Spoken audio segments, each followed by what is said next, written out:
Welcome to Before Floor, the pregame edition of Five on the Floor, brought to you by the Five Reasons Sports Network. I'm your host, Jonathan, aka Three-Piece Combo. Today I'm joined by my main man, Mr. Gadiel Cartagena, in a very nice hoodie, may I say, looking all snazzy. But got the mountain hoodie on, baby. Let's go. Looking fired. But if you guys like Gad's jacket, make sure you guys like the video. As well as if you guys are Miami Heat sports fans or Miami fans in general, make sure you guys subscribe to the Miami Heat or to the Five Reasons Sports YouTube channel. Now, if you guys are young and with a family, you want to make sure that you guys hit up markbrownpa.com. You can either go on his website at markbrownpa.com, like I said, marcbrownpa.com, or give him a call at 954-866-8513. If you're young and with a family, you want to make sure all your assets are taken care of. If something happens to you in this crazy world, he's going to take care of you. He's based out of the North Lauderdale area and services the entire South Florida. So if you're in that area, give him a call. He'll give you a free consultation. If you have no idea what I'm talking about, then you probably should make sure that you hit him up. That way, everything is taken care of. So like I said, give him a call at 954-866-8513 or reach out to him at markbrownpa.com. That's marcbrownpa.com. Now, every single day, we do our rapid-fire prize picks. And if you want to play with us, and we hit about most every single one. I know for sure Tyler Herro had 2.5 threes yesterday. We hit almost every in the first quarter. Right, and then none after that. But I digress. This is the best way you want to play daily fantasy. You can come in, pick if the players are going to go over, under on points, rebounds, assists, 3 points made. And if you hit on all of them, you make some money. And with Flex Play, if you even just miss one of them, you're still going to make some money as well. So go to PrizePicks.com, use the promo code 5, that's FIVE, and we'll double your deposit up to $100. Now, today we are playing against the Detroit Pistons, one of the worst teams in the NBA right now as far as records go, but they do have a couple of young players that are good to look out for, right? So before we get to that, let's talk a little bit about this Miami Heat team, because we were going into last game with the opportunity at being a 500, and that's something that's been probably just the tough part of breaking into past that ceiling this season, is breaking past that 500. Now, we have the best game of the season. We beat the Boston Celtics. We do it in overtime, right? And now you go up against a Memphis Grizzlies teams with no Ja Morant, no Desmond Bane, no Jaren Jackson Jr., missing a bunch of their key bench guys, and they're still able to beat you. What went wrong in that last game that allowed Memphis to beat us, and what is consistently going wrong with the team that allows other teams that maybe don't have the talent that we do to beat us? So I think Memphis is one of those unique matchups where obviously you're on the road. They always play hard. Like, they're one of the teams that 100% believes in and practices next man up. You had Tyus Jones stepping up. You had Kennedy Chandler stepping up. You had Santi Aldama stepping up as well. Just all these players that are capable of stepping up. They aren't just these one-way, one-trick ponies. They're capable of doing a bunch of different things on the basketball floor, which is they add versatility, right? Like, these players had versatility, which is one of the biggest things that I always preach you need to have in the NBA. And I think the matchup for the guards was really bad because they had Tyus Jones and Kennedy Chandler. I mean, we said it during pregame, like, that one of the things that worried me is, like, they can break us down off the dribble. Tyler Herro and Kyle Lowry, no point of attack defense between those two. So, I mean, you don't have point of attack defense, and you're already undersized at both the center and the forward spot against a team that was employing two bigs like the Grizzlies were last night. Independent of talent, I think those archetypes of players really posed some mismatches for the Heat, and they weren't able to really overcome it. Like, Caleb Martin wasn't able to erase some of the Kyle Lowry and Tyler Herro issues defensively. Bam was trying to do too much, and Jimmy, for as good as Jimmy is as a switch defender, he isn't great when he's going up against a huge player like Steven Adams. That's asking way too much of him. So there's a couple things that went wrong, and then I thought they got complacent after hitting some shots early on. I think they were up like 7 or something, and then just the bench completely let the game go. Like, I am the biggest Gabe Vincent guy. I was a fan of his when they signed him from the Stockton Kings, and he's been really good for his Heat tenure, but I think the last couple of games he's been pretty subpar and needs to step it up. And the shooting, like, he has to get better at shooting. His value isn't tethered to 3-point shooting, but he needs to be at least a serviceable shooter for him to be a positive on the offensive end. And defensively, I don't think he's been nearly as much of a positive as we were hoping for. I think some of the switching coverages is kind of kind of gotten to him a little bit. He doesn't really seem comfortable on the defensive end. He's not as aggressive as he was last year. So a couple of things that went wrong. Like, I don't think it's going to mean too much for the season or whatever. I think we're past that from the macro perspective. Like, the win or losses, they're not, they matter obviously, but it isn't really going to change the way that I feel about the team. So it was a disappointing loss, but it is what it is. They should get right tonight though. Now let's talk about that bench because you talked about Gabe Vincent, right? But the bench over the last couple of years has been one of the strengths for this Heat team, and it seems like this year, with obviously missing key guys in Yurtseven who we expected to play a big role and Oladipo as well, but outside of those guys, right? We have a lot of one-dimensional players on the bench, and it seems like this bench crew is not getting it. Like, we don't have a true backup five. Dwayne Dedmon is not anybody that should be on an NBA court right now. And on top of that, like you said, we don't have a good power rotation when it comes to the three-point shooting. We have specialists, but if they're not hitting their shots, then what's going on? So is this bench something that's salvageable, or is this bench, or are we going to need to find and maybe look somewhere else to find something that can plug some multiple holes on this team versus just a one-trick pony? I think actually the emergence of Haywood Highsmith on the defensive end makes me feel it is a bit more salvageable than it previously would have been, let's say like 2 or 3 weeks ago. But my biggest thing is I think, and this isn't to criticize Spo, because I think he is the best coach in the NBA, but I think some of the staggering of rotations hasn't been the best, especially when they're healthy. There's no reason why you should be running a lineup out there without one of Jimmy, Tyler, or Bam on the floor. And they did that a couple times yesterday where, okay, Kyle clearly did not have it yesterday, and he's going to struggle to kind of anchor an offense some days. Some days he can, some days he can't. Gabe is not shooting well, and he doesn't really seem confident in his pull-up. Max, when he's playing without one of those guys on the floor, doesn't really seem to be a guy who can anchor a lineup offensively. Dwayne Dedmon, God knows, and Haywood Highsmith, if he puts the ball on the ground on purpose, I mean, that's probably a win for the opposing defense. So I think some of the staggering just hasn't been the best. I think the bench can be salvaged. Obviously, if we see Victor Oladipo and he looks the way that we are hoping he could look, then that could change things. But in the year 2022, I don't know if you want to rely on Victor Oladipo. So I've maintained I think they need a trade. I think they need 2, maybe 3 pieces, the third one being a small one, to really like catapult themselves back into the upper echelon of the Eastern Conference.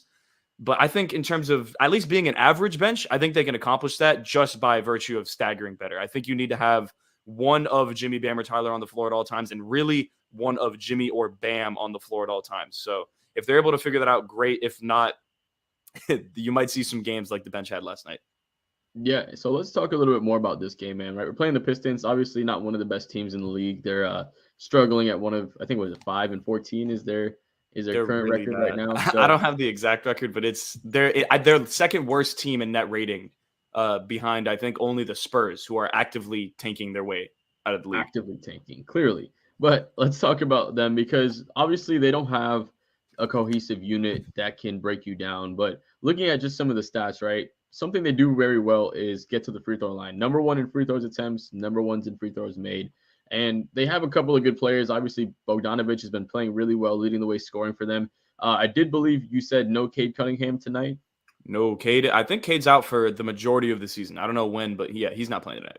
Cool. And then obviously Sadiq Bey has been stepping up pretty well, and Jaden Ivey has been playing well as well. So who worries you the most when it comes to this Detroit team tonight? It's got to be Jaden Ivey for me. I think Jaden Ivey he might not be a special player, but he's a special athlete. And that first step, like we're going to see it tonight, that first step, I don't think there's much that you can do against that. Like he probably is one of the players who's drawing the most free throws. I haven't looked at the stats, but he is so quick, man, and so explosive, especially when he's going to the left side. It is really, really tough to stay in front of him. And I look at Kyle Lowry, I look at Tyler Herro. Like, I hope Caleb Martin's able to do his job on Jaden Ivey, because he is one of those players that he can break down to defense. He can go for 30. I don't know if he's going to be efficient enough to do that, but he's one of those players that's just so athletic and so relentless in his pursuit to the basket that he can go for 30 against this Miami Heat team. I definitely think so as well. So let's talk about some numbers, man. Let's get to the prize picks rapid fire. And since it's just the two of us, I'm going to rattle a couple of us, and we'll go rapid fire with those. But before I do that, let me actually share my screen so that way we can all get involved over here. So I'm going to start with Bam Adebayo. They got him at points and rebounds at 31.5. Um, I'm going to take the over on this. I think these are one of those games where you can see him have an advantage inside a little bit more. Like Marvin Bagley's good. Obviously Bogdan Bogdanovic is one of those guys that kind of play stretching as well. So if he's able to get the right matchups, I think he would be able to really attack him. I think having a bad game against Memphis is going to probably want him to just get out and be a little more aggressive. So I'm going to take the over on that.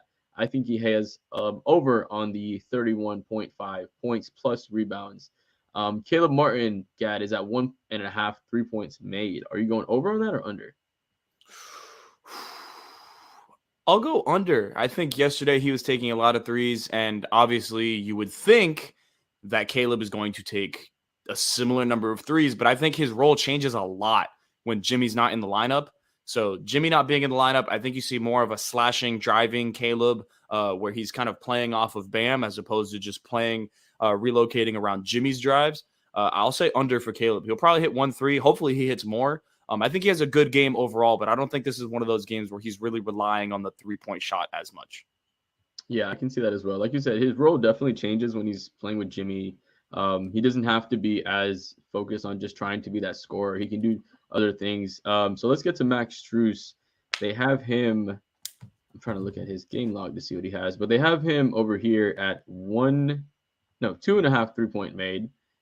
And let's see, what is his? Okay, I'm taking the over on everything, Strus. Yeah, I think I'm going to go over on that because the volume is going to be there. I mean, I'm looking at in the last 6 games, he's had 4 with over 10 3-point attempts. So yeah, I'm going to take over 2.5. I like those numbers on that. So I'm going to go over on that one. Tyler Herro, Gad, is at 21.5 points. Are you going over on that or under? I'm going over again. The Pistons, for as much as they might have some exciting young talent, they do not play defense. They do not have someone who, in my opinion, can guard Tyler Herro well over the consistency of an entire game. I'm going with Tyler Herro there. I think I said it yesterday, I think he would get like 28 or 29. He didn't get it. I'm going to go with something like that again. Another lofty expectation for him. Listen, he for whatever question marks he might have outside of scoring, he's a really, really good scorer, like with a lot of polish to his game. So I'm rocking with Tyler Herro over again tonight.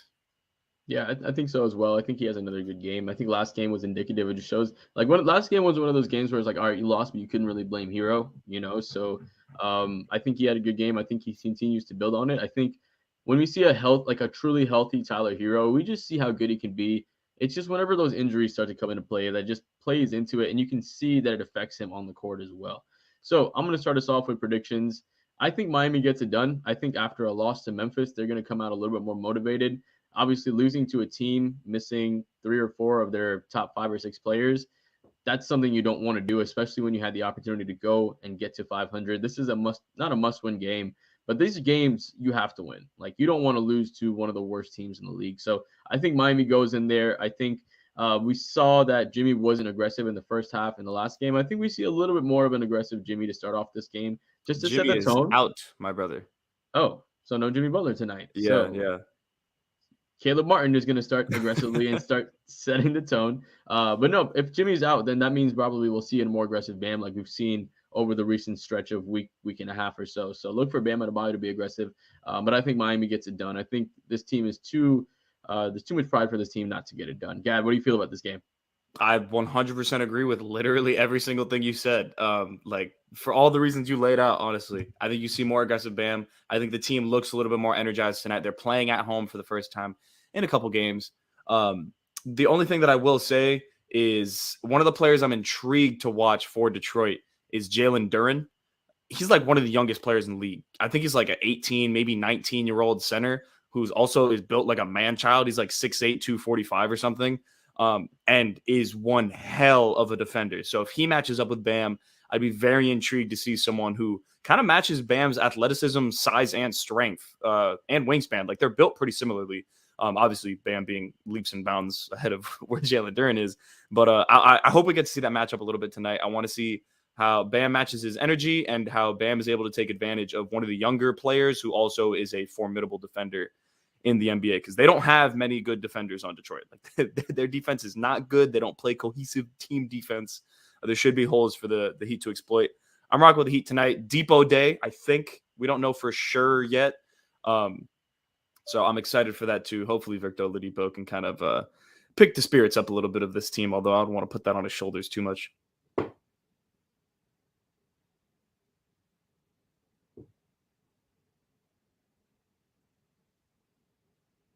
Jonathan, you may have froze. All right. Thank you very much for joining our pregame show here on the 5 Reasons YouTube channel. Star Wars night, like our friend Alex says. Hopefully the Miami Heat can go back and win tonight and hopefully get a little closer to 500 so far in this season. Let's continue with our pregame show just to go over some of the news. Some of the players are in, some of the players are not in. Let's just recheck real quick what's going on with the Miami Heat right now. They just posted Victor Oladipo's warming up with intent to play tonight. Spoelstra said about him, he's certainly not going to play his full normal minutes. We'll manage it. So that's what's expected from Victor Oladipo. And Jimmy Butler, returning to competition direct conditioning, has been ruled out. So he's not going to be able to play tonight against the Detroit Pistons. Let's continue with our pregame show. The next one coming up here is going to be Bam Adebayo. Or no, let's start with Erik Spoelstra. Erik Spoelstra talking about last night's loss against the Memphis Grizzlies. Here we go. Biggest challenge tonight seemed to be in the paint. Yeah. Obviously, they were super dominant there. What was the biggest challenge? I mean, that's about as simply put as you can state it. They dominated us in the paint. We were not able to we typically do that well. We were not able to contain dribble penetration, cuts, offensive rebounding, pick and rolls to the paint. I mean, that just looks like a misprint. 64 points in the paint allowed, and it felt like they could have had quite a few more. And even on the other side, we've really been assertive and aggressive offensively, putting pressure on teams, getting into the paint, breaking the defense down, making those extra efforts to get those attacks. We just weren't able to do it on either side of the floor, and they pretty much took control from there. It's a disappointing loss for sure. Jones had a spectacular night. He steps into that first guard role. He's usually picking up John, just almost picks up right where John tends to be. Yeah, he's a very good player. He's skilled. He can play pick and roll basketball very well. He was assertive with his attacks. He was breaking us down on every coverage, basically, whether we were in drop coverage, switch coverage, in our zone. He was able to find those gaps and really put a lot of pressure on us and convert a lot of those paint attacks. Either he was finishing or he was finding wide open guys. We just weren't able to. It just was not one of our better defensive performances of the year. On the other side, it started off nice from 3, 6 to 7, but then balls just wouldn't fall. Did you like the looks at least after this? First well, the quarter? 3-point looks I liked. I've for the most part, our 40 3-point attempts, I would say a lot of those were open and they were the right plays. But we have to establish our attacking game. One way or another. It's attack first, paint pressure at first, rim pressure. We were not making, the necessary efforts and spacing and doing things with a burst, with an energy, to be able to get them on their heels. Certainly not the way we were, in the previous games on this road trip, and that proved to be pretty costly. Do you have to hang on to this one a little bit and really dive into it, or are you okay with the fact that you get to try to correct it immediately? Hey, we don't have time. It's disappointing. If we had a normal off day, we would get to work and everything. I would say probably this is the first game of the year where it just looked like we were flat in mud, for a large portion of the game. And even when we were able to get some footing, we just weren't able to take control of the game. You do have to credit them. They played with an aggressiveness and an edge, got us on our heels on so many of those defensive possessions. But we have to get on the plane, get some rest. We have some guys that are, still on the mend and getting healthy and get ready for another tough battle tomorrow. We can't even look at the record. I just know, Dwayne Casey coached the team. They're going to play physical. They're going to play with force.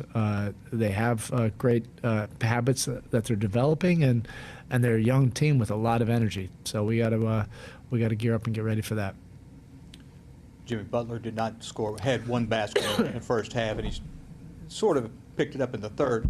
But was that Brooks' defense? Was he off tonight for another reason? No, it felt like just as an overall group, we're a team that relies on doing things in sync, and there's got to be some kind of synchronicity to how we play to be able to get our attacks and everything. And we just weren't doing it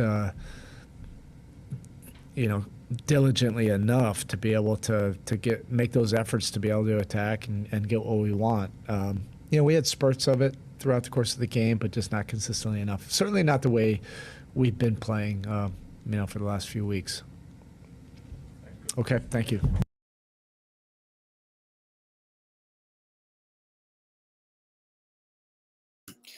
That was Erik Spoelstra talking about last night's loss against the Memphis Grizzlies. Let's continue with our pregame show here on the Five Reasons YouTube channel. The next one coming up is going to be Bam Adebayo. On the defensive side, you guys have really started to shore up, particularly stuff in the paint. So why were they so successful tonight in that space? They was making the extra pass, moving us, and it's a lot different when they star guys don't play. That's when the guys that come off the bench get more life, and they want that win. So for us, we got to do a better job of when guys don't play, honing in on the other guys. On the offensive end, you guys started off a nice first quarter, and then it just didn't quite click after that. What did you notice about the either lack of connectivity on offense or just shots not going in? Shots not going in. And that's always going to be a tough night when shots aren't going in. You're trying to get in the flow. Everybody feel like it's stagnant. It's not enough movement. For us, though, it's a long season, so we just got to keep chipping away. 2-2 on any road trip's okay, but when you had the opportunity to go 3-1, does it make this one sting a little bit more? Yeah. Because you got the opportunity to, tie your record, beat 500 and go home and try to get over 500. Now we're still digging out this hole.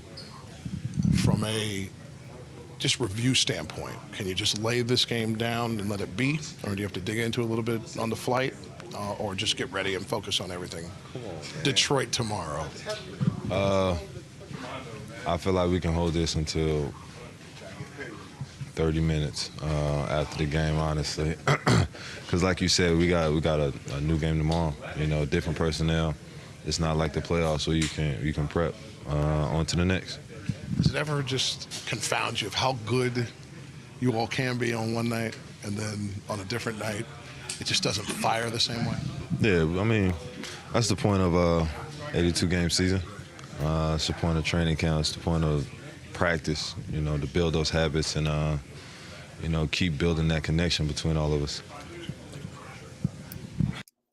All right, that was Bam Adebayo talking about that particular game and what goes on all throughout a 82-game season so far for the Miami Heat. Not looking good in this first, it's 11-13, so 24 games already. Let's continue with our pregame show. The next one coming up here is going to be Jimmy Butler. Let's listen to what Jimmy Butler said last night after that game. What was the most challenging thing about when they started attacking, obviously, and getting into the paint? We just got to guard the ball. That's all that is. Not turn the ball over, rebound the basketball. Simple stuff that we always talk about that we're going to do, and we did not. What creates that, Jimmy? Can you ever put your finger on it? Nah, it's just the want to, knowing that you have to do it if you want to be a good team, not just a defensive team, just a good team as a whole, a championship caliber team like we say that we are. I don't know, another hiccup. I don't know what to call it, but they did what they were supposed to do. Had a couple men down and came out and competed extremely hard and played extremely well. With games like this, is it good that you have to let it go? and get right to Detroit, or are there some things you have to address? I mean, these games come so fast in this league. You know, we got another good team coming in here tomorrow. Ain't nobody handing us no dubs. Ain't nobody feeling sorry for us. So, you know, we got to do what we're supposed to do. And we're at home. We need it.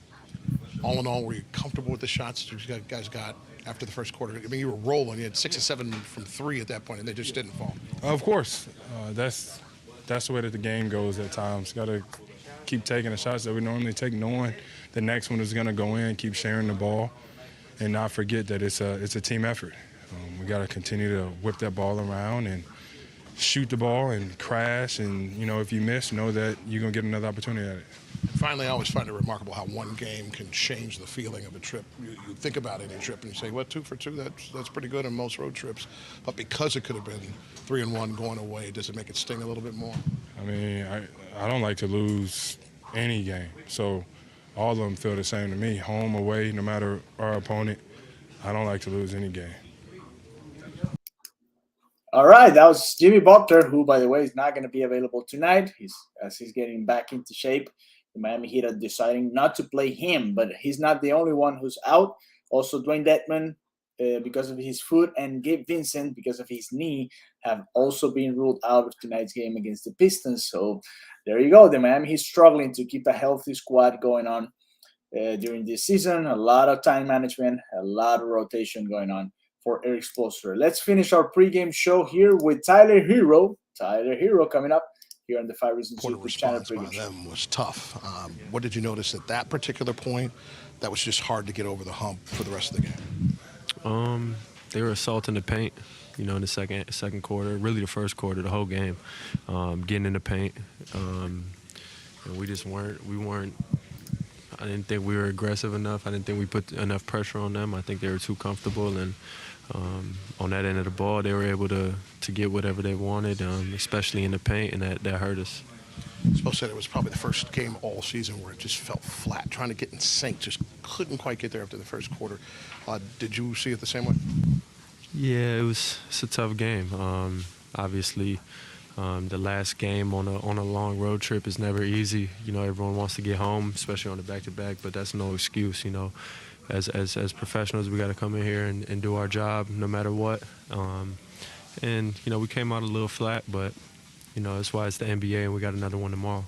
Tyus Jones doesn't usually get this much time, obviously playing behind Ja, but he did the most with it. What was the toughest thing about trying to keep him correct? Yeah, he's a good point guard. You know, he can get in the paint, you know, make those tough runners, tough floaters.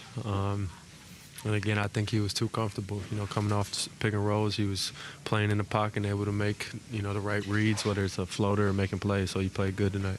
I know you guys don't take any of these losses lightly, but there's got to be a plus in the sense that you can just kind of throw it away to some element and get right back to work against the Pistons tomorrow. Yeah, I guess, but it's tough. It's a tough loss. You know, we wanted to get this one tonight, you know, get back to 500, go home, and you know, we thought we'd put ourselves in a good position. So, like you said, we can bounce back tomorrow, but, you know, we'll take this one on the chin and keep it moving. Appreciate it. All right, that was Tyler Herro. Again, another tough shot for the Miami Heat. They were trying to get back to 500. Now they're 2 games under it, and we'll see if they can step forward tonight facing the Detroit Pistons. Have a good night. Enjoy the game. Remember, if you want some more coverage from our 5 Reasons YouTube family, or not only on YouTube, but just the 5 Reasons family in general, go to Twitter. We're going to be doing Pace and Spaces at halftime. As soon as the second quarter is over, go over there and you can check all that's going on there. And also, right after the game, we're going to have a special edition of The Hangover on our YouTube channel. Yes, that's confirmed for tonight. So as soon as the game's over here, come back to the YouTube channel and we will have some post-game analysis for you as well. Post-game comments going on here on the 5 Reasons YouTube channel. If you want to hang out during the game, we're also going to be having here the live score feed in case you want to join it and just talk about it. Talk about what's going on as the score is on the screen, and you can share it with your friends here. Have a good night. Enjoy the game. Again, the Miami Heat facing the Detroit Pistons. No Jimmy Butler, no Bam Adebayo, no Gabe Vincent for tonight's matchup. Hopefully, the Miami Heat can get this win and get a little closer to 500 as the season is getting late. We're already in December. We'll see what happens. I will be there on Thursday to watch the game against the Clippers, so I might not be able to join you guys for a pregame show or post-game show, but you'll have some more of me on Saturday because I'm going to do both of those broadcasts I'll be producing and also hosting part of it. So have a good night, enjoy the game, and we'll see you later tonight here on the 5 Reasons YouTube channel. Bye-bye.